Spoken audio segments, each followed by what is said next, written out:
Ex-SAS tough guy Ant Middleton came under fire yesterday after revealing he believes boys shouldn't cry. One man who agrees with him is Glenn Slater. He's here now alongside Vicki Psarias, who has quite the opposite view. So let me we'll just go. I'll tell you what was said here. This was in Giovanna Fletcher's podcast, Happy Mum, Happy Baby. And he said, I do say to him, son, come on, you're a little man now, have a stiffer upper lip. If he was to fall over and hurt his knee and look up at me, I avoid eye contact. The moment he sees my eyes, he's going to start crying. However, if it was my daughter, I'd be straight over there to comfort her.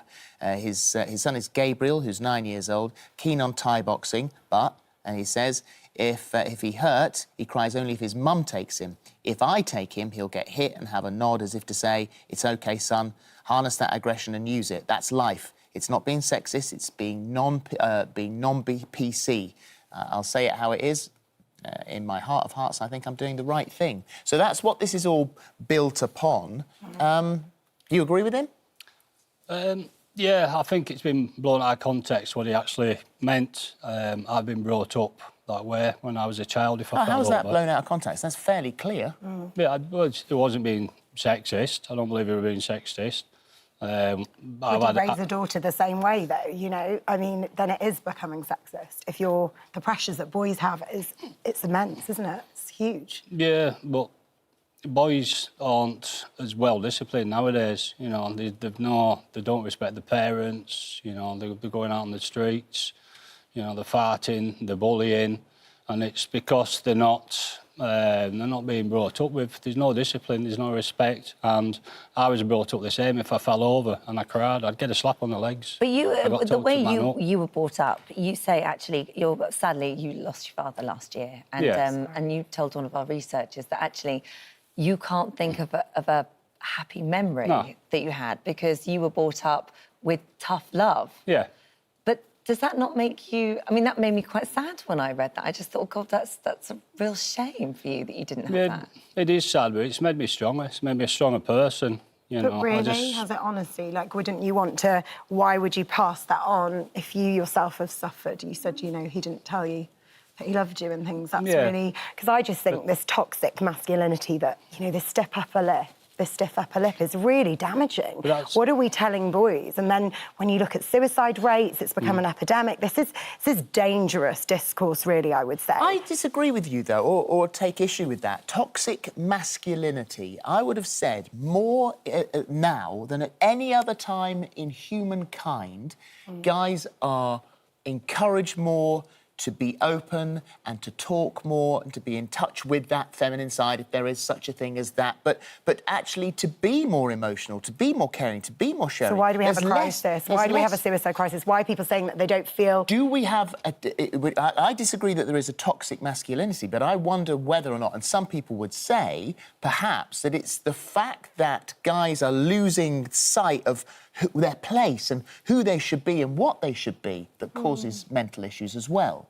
I think when it comes to whether boys or girls should cry, you know, it's damaging not to release emotion, isn't it? So, in that respect, it's not a positive... How can it be a positive thing? We should normalise crying. Whether you're physically hurt, emotionally, you should be able to speak up. I mean, I had a traumatic birth, and I spent 10 months of the first year of my baby being born suppressing emotion and not talking about what I went through. And that, you know, led to greater depression. When I finally released that and cried, I was able to heal. So I think we're trying to be an example for our kids as well, that they should feel safe, emotionally safe. They should talk to us. They should cry if they need to.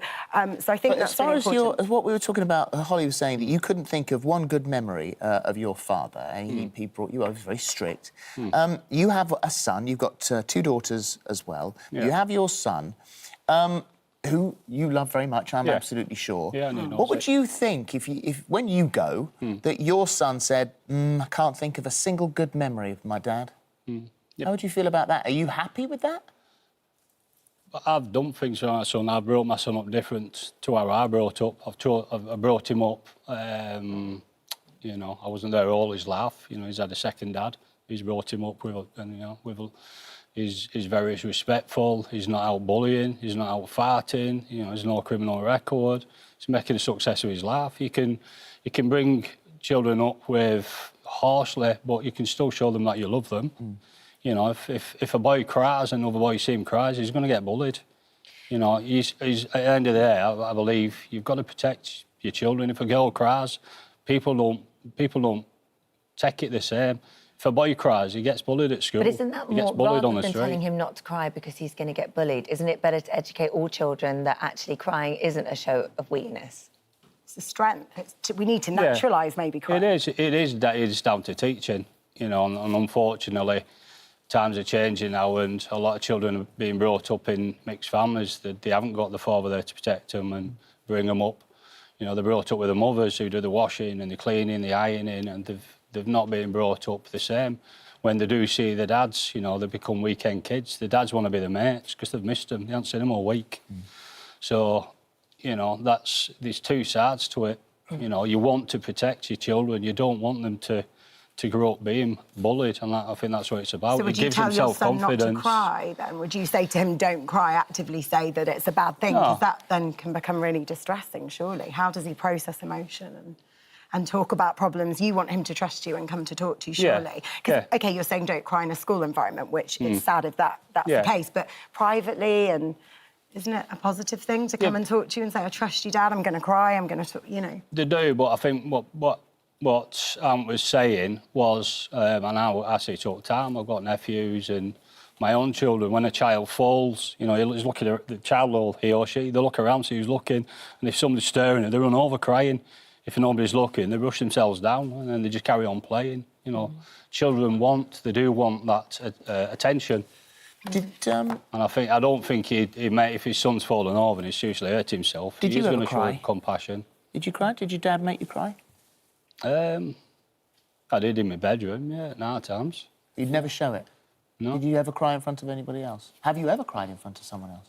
I remember getting beat up once when I was 7-year-old outside my parents' house. I cried. Yeah. My mum come down, she dragged the other kid off, she slapped me on the legs and told me I was an embarrassment for crying. Oh, no. That's awful. You know, she still loves me. It's just how it was then. It's how I've been brought up. It's how it was then. Times are changing. Does it have to be how it is now, I guess? No, that's you know, I'm old-fashioned and that's how it was. It was the norm back then, and that's how I've been brought up. But it has made me stronger, you know, and I think children need help. There's nothing out there for them. Does showing emotion make you stronger? I think it does, because, I mean, I think really we're saying we want people to show vulnerability, that it's not a weakness. And also we do want to create resilient kids, don't we, as well? We're not saying, you know, real life happens. We could just look at what's happened in America and Colorado. I mean, horrible things are happening, and we want children, but we want children to be able to process those things and to be able to talk about them. Like, I've got 2 boys, and I'm raising them as feminist sons. They're strong, but they know that they can show emotion, they can talk about things.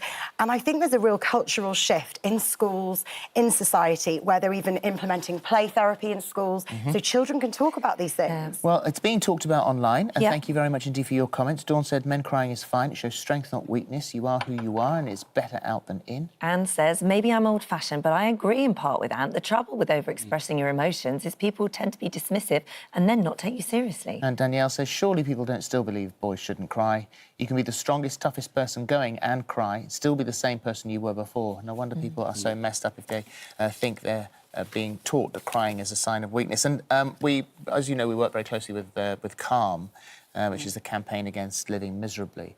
And Simon Gunning, who's been on the show a number of times, said crying is a natural human response to lots of things, happy or sad. We don't think denying someone else their natural human behaviours because of their gender is right. We aim to empower people to seek support and share how they feel at the earliest possible stage, whether that's crying, laughing, or just having a chat with friends or a loved one. Thank you both. Thank you both. Thank you very much. Thank you.